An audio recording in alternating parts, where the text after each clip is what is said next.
Jai Hind everyone. I am Himanshu Tripathi, Assistant Professor in Electronics and Communication Engineering Department, and today I am going to deliver a session on design mindset, which is the part of our open elective subject, that is the design thinking. So, let us start quickly today's session. The first thing that we are going to understand in today's session is that what is the design mindset. So, as you all know about the mindset, it is a very common word in our day to day life, but now we want to apply all the learnings related to the mindset into a very specific category, and that category we are calling today is the design mindset. Design mindset means the mindset of designers who are involved in creating something new, who may be involved in innovating, or who may be involved in design thinking process. So, the very first thing is, if we have to define the design mindset, so we can simply say that it is a way of thinking and approaching the problems with a particular focus. And most of the time that focus is to get a more relevant, more appropriate solution for that particular problem. So, if we look into the detail of this design mindset, we can say that that approach or that mindset is having certain kind of attributes, or that approach is having the following components that you can see on your screen. These components are empathy, creativity, iterations, system thinking, and the human centricity. One by one, very briefly, I am going to explain all these attributes or all these things. Empathy, as we know that it is an integral part of design thinking process. So, empathy means understanding the needs and emotions. So, here empathy means understanding the needs and emotions and experiences of the others, and here others means the users for which we are going to generate or we are going to design a particular solution. Similarly, if we talk about the creativity, then creativity means generating innovative ideas to address those challenges. So, we need to be creative in designing the solution of those problems, and if we are generating or creating new challenges, new problems, new solutions, I am sorry, then it will be going to be of greater use of the users or the others. The next thing is the iteration. As we know that it is also the part of design thinking process, and we need to go several times into the loop of this iteration. So, iteration means that we are ready to embrace continuous experimentation habits, or we are also seeking or looking for the continuous refinement in our solution that we are generating or we are into the process of generating. Then system thinking basically includes that we should always look the problem, or our perspective should allow us to understand or to view the problem in a greater extent. Greater extent means whatever the solution we may be designing here at this point of time, that solution must be useful for a greater number of people, a large section of society or large section of users.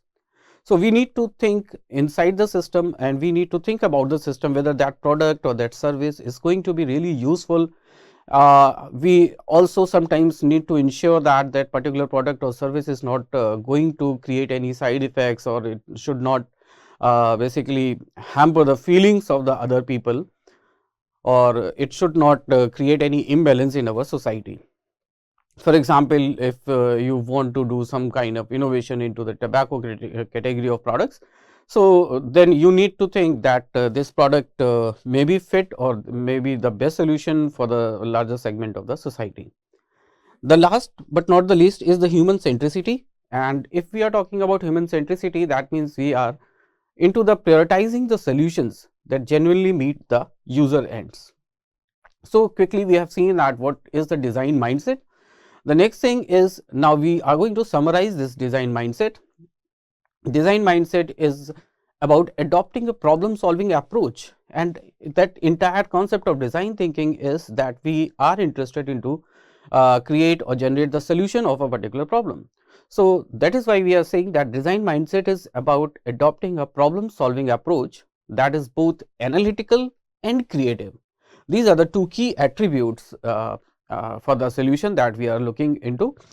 And apart from being analytical and creative, it should be grounded in real world human experiences. So this is the basic definition, or you can say this is the basic explanation of the concept of design mindset. So now we are quickly going to see that what are the key principles of design mindset, and we will try to understand each principle with the help of example. So quickly I am going to start with the first key principle of design mindset, that is the embrace empathy. So we have already discussed about empathy, that it is the foundation of design mindset, or you can say that it is a starting point of the entire design thinking process. So whenever we are saying that we want to embrace empathy, or we want to practice empathy, or we want to understand empathy, so these are the three key points that we need to take care of. Empathy means actively listening to the users or the stakeholders, and empathy means observing behavior to understand unspoken needs of the user, because most of the time that we have already discussed into the context of design thinking, most of the time user may not be able to tell his or her own need. So in that case, as an active listener or active observer, we need to understand what user is not able to deliver, or what user is not able to deliver using the words, what actually he or she is needing, and that we can do with the help of observation. Then putting oneself into the user's shoe to feel their challenges, and this is a very quite old definition of empathy, and we are all aware for that. Now I am just trying to explain empathy with the help of one example. Suppose we are into the process of designing school bags for the kids.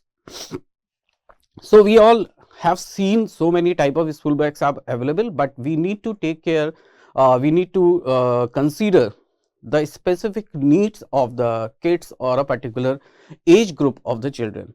So if we are saying that okay, we are going to create school bags from 6 to 12 years or 6 to 14 years of school students, then we need to think, we need to decide, or we need to talk to the students that which cartoon character they are liking, and what are the functionalities that they are looking into their school bags, and so many other features. So here empathy is going to help us in to the designing process of those school bags. The next principle of design mindset is the adopt a beginner's mindset. So it is always recommended, because you know about the biases, the cognitive biases that we have discussed into the critical thinking concept. But yes, we all are having certain kind of preconditionings or the preconceived notions or the biases with us. So it is very difficult to overcome those biases, but yes, being a design engineer, or if we want to develop a design mindset within us, then we need to understand, we need to learn that how to avoid those biases. So beginner's mindset basically tells us approaching problems with curiosity and the openness. For example, if we want to design public libraries layout, so in that case most of us will start thinking about the layout that we have already visited sometimes in our life. But if you want to be creative, you want to understand the real problem, that means it is always recommended to start thinking as you are first time going into the library. So you must be able to understand whether the book positioning is right, or whether the mapping of entire library section is appropriate, and so many things may be there. So this is the example, and the next thing is the focus on human centric solution. So if we are talking about development or developing the design mindset among us, then we need to be focused on human centric solution. And I'm not going into the detail of this thing, because we all know that design thinking is actually the human centric design approach. So whenever we are designing some product, we are into the designing of some solution for a particular problem, it is always recommended that always we need to remain the human centric. The next thing is that we need to think in systems. So every problem exists within a larger context, And system thinking involves basically identifying connections and the interdependencies between the different elements, right? So, we need to think that whatever we are going to produce, whatever we are going to design or create, that thing should be of use of larger section of society, and it should also it should also address the root cause of that particular problem. For example, we have seen in our daily life, like we want to design some kind of solution which can improve the traffic flow in a city like us. So, in that case, we need to think in a bigger perspective. We cannot think that, okay, this is the junction or this is the red light and this is the point where red light is not available. So, improving the traffic means that we need to put or install one additional red light here, or we need to basically develop some speed breakers or some kind of other distortions or some kind of other interventions that we are regularly looking into the our society or in our city. So, we need to take care of so many other things like public transport routes, pedestrian crossing, and what are the key areas and what are the key things or facilities are available. If there is a hospital, there is a school, there is a college. So, the situation might get different with each one of these conditions. So, if we are thinking like we are into the system and we are thinking in a bigger or larger perspective, then it is definitely going to help us in creating some useful solution for the society. The next point is we need to iterate relentlessly, right? And this is again the iteration part of that design thinking or design mindset problem. So, iteration is the key to refining ideas and improving solution. We all know that we first create some kind of prototype, we go to the user and we get the feedback from the user, and it is basically defined in the testing phase of the design thinking process. So, it is always recommended to develop a design mindset among us. We need to prototype quickly to test the ideas, then we need to seek feedback early and very often, because if we are not looking into the feedback, that our entire effort is going into the vain, and we need to start working on that problem from the very beginning. And it is also required that we need to adopt based on learning and the insights whatever we are getting from the user side. We need to adopt all those kind of things, and we need to incorporate all those kind of suggestions or the needs or the requirements within our product. As an example, I can say that if you are designing a coffee mug that keeps the beverages warm, then you need to try it again and again, because you will design that mug, then you will deliver that mug to different kind of people. They will basically tell you that what is their response, their feelings and their feedback about that product. Some may say that size is less, some may say that size is very high, some may say that they need 6 hours of retention capability, temperature retention capability. Some may say that they need 24 hours of retention capability, and different kind of opinions you may be able to receive. You need to understand that for which particular group you want to design your product or design your service, and as per their need, you need to reiterate your product or redesign your product so that you can fulfill their needs. The next thing is the cultivate creative confidence. So, this is again the part of the principles of design mindset, and if we are talking about the creative mindset, so creative confidence basically. So, creative confidence is the belief that anyone can be creative. We need to have that kind of belief in us. Creativity is not something that is inherent and that is basically available by the time of birth. No, creativity is something that we need to learn. We can learn very easily, and we can learn it by doing practice or by following certain kind of strategies while we are trying to become the innovator. So, it involves overcoming fear of failure or the judgment, that is a very basic thing. Then encouraging experimentation or building trust in one's ability to contribute ideas. These are all the other parameters, like. So, for example, if you have never painted before and but decided to try designing a mural for a local park inside your society or inside your community, then you need to be very confident whatever you are going to design or whatever you can basically generate is going to be useful actually. So quickly, I am going to define that what is the role of design mindset in the design thinking. So design mindset forms the backbone of the design thinking process, and again I am going to relate the design mindset kind of concepts with the key elements of design thinking, and these are the key elements of design thinking. We know it, that empathize, define, ideate, prototype and test. So when we are relating with the empathize, that means and we want to understand the user's need and experiences, and we have already covered that design mindset is having the same kind of requirement, same kind of principle or component inside it. The next thing is the define, that means clearly articulating the problem to solve. We need to come up with a particular problem that we want to solve. So that part is the design thinking as well, and that part is also covered into the design mindset part. The next part of design thinking is ideate, that means generating a wide range of creative solutions for that particular problem that we have basically defined in earlier stage, and design mindset is also supporting in this. And the next part is the prototype, that is the building tangible representation of ideas so that we can basically deliver those solutions to the particular user groups. And the last but not the least is the part of the testing, that means evaluating prototypes with users and refining those prototypes so that we can make it more useful that for that particular group of users. So quickly, I am summing up this role of design mindset in design thinking. So for that, without design mindset, these stages risk becoming mechanical or the superficial. That is a very important thing. So if we don't have the design mindset inside us, so all these stages like empathize, define, ideate, prototype and test are going to be very much mechanical.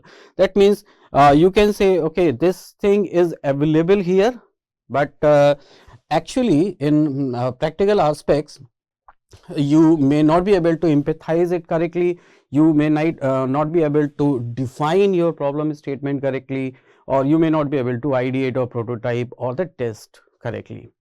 So if we go down quickly to see that what I am basically making here as a point, that if we talk about the empathy, that requires a genuine curiosity and the connection, right?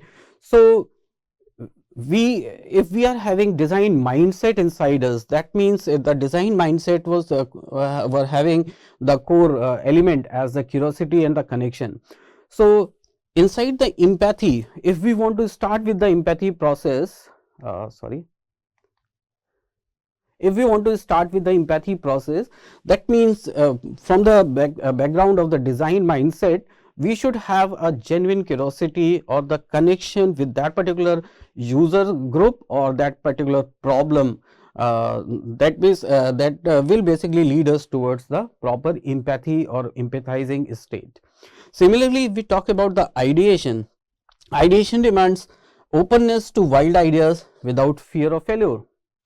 So if we are having a fear of failure, we don't have such kind of mindset that we should accept the failure, and we should, if we have to fail, then we should try it, that fail fast. So many times if we have to fail, then it will basically reduce your success achieving time. So if we have the fear of failure, that means it is going to be very difficult for the ideation purpose. But yes, for ideation or in design thinking, or as I have already told you, that design mindset basically forms the backbone of the design thinking process. So ideation requires the design mindset among the designers. Similarly, if we talk about the prototyping and testing stage, that is defined into the design thinking concept. So design mindset is also very much helpful for prototyping and testing here, because here we thrive on iterative learning and the flexibility. So if we are having that kind of mindset in us, that we are ready to accept the failure, we are ready to accept the feedback from the users, that means we are ready to create new prototype or refine our existing prototype and test it again with the users. So with the help of these points, I just wanted to make this point that design mindset is very much required if we want to start the journey of design thinking. The design mindset ensures that design thinking is not just a process, but a philosophy of problem solving, and that's why we are again and again calling it as a concept of design thinking or design mindset. So last but not the least, how to develop a design mindset. To develop design mindset, we need to cultivate design mindset journey, and these are the 5 tips from my side. These tips are that if we want to develop the design mindset, we need to practice empathy on daily basis. We need to challenge our own assumptions, because until and unless we are not going to challenge our assumptions, it is going to be very difficult for all of us to become a design thinker or design engineer. Then the third point is that we need to ready to experiment and iterate, right?